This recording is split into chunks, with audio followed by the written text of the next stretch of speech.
So we've talked about your layout, generally, channels and inputs. Yeah. We've talked about DCAs. Now, how about busing?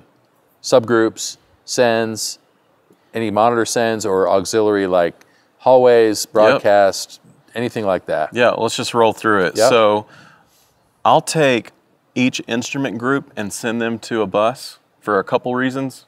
One would be processing. So all the drums are sent to group 1 and 2. Okay. But then I'll also use them for attenuation so that I can run the preamps hot and the channels nice heavy signal. But if you notice, the bass guitar group here is actually down almost 9 dB. So a trim. Exactly. So I'm using these to trim so that I'm not overloading the PA. Everything, all the meters here are happy, even the output on the console at the right spot, and using subgroups also to attenuate. Brilliant. So drums, toms even had their own group, a drum smash, loops, bass, keys, guitars, a vocal smash. So that would be all of the band and vocal instruments, right? Yeah. Well, then even all the speaker.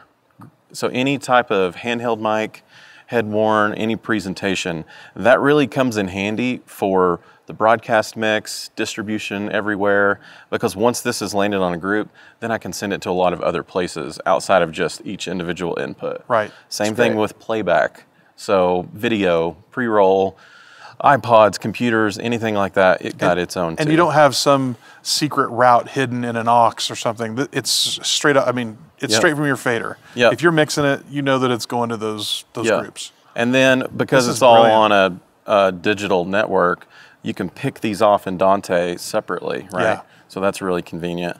So you've got built-in stems right there to send to somebody if you needed to. Totally.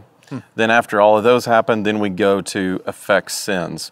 So drum, band, vocal. I love you, Vocal. Lee.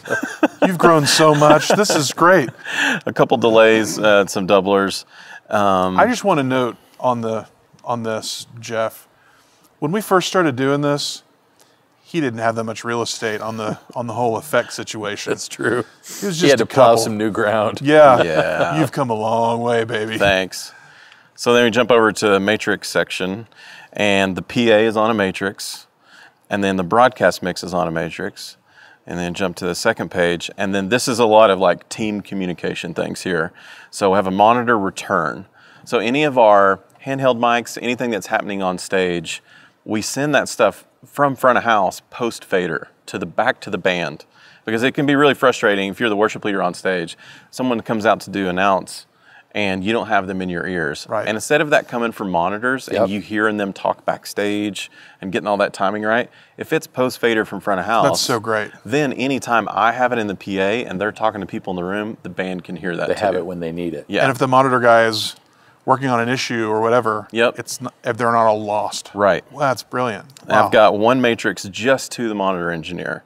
So I know a lot of teams will do a party line talkback system where everybody can hear everybody, but front of house and the monitor guy, that's a very unique relationship. That's a dedicated line. It is. Yeah. I wanted to be able to talk to him where nobody else could hear me. Yeah. Not because I'm talking trash, but But you could. I could if I wanted.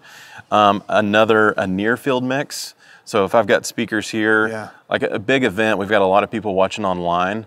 I want to be able to hear what that sounds like Yeah. in mono or in stereo. I'll be able to switch those. good. Facebook Live, mono.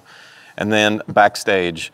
So if it's a big event, something elaborate's happening, they're stage hands. If I need to be able to squawk at them and everyone backstage hear me for something, I can do that there also.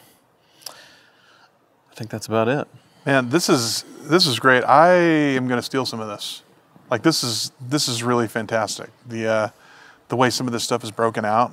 Now, let me ask you something.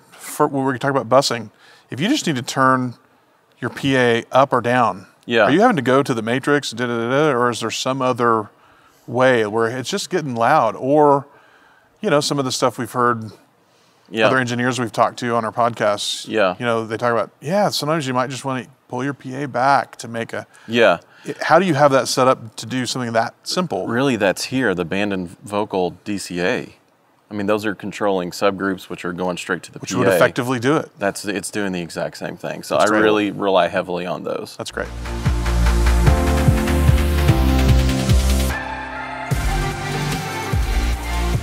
love to hear myself talk. Sometimes it's actually interesting. But you know what? We talk to a lot of other interesting people too. We have a podcast. Go search for it, the MXU Podcast.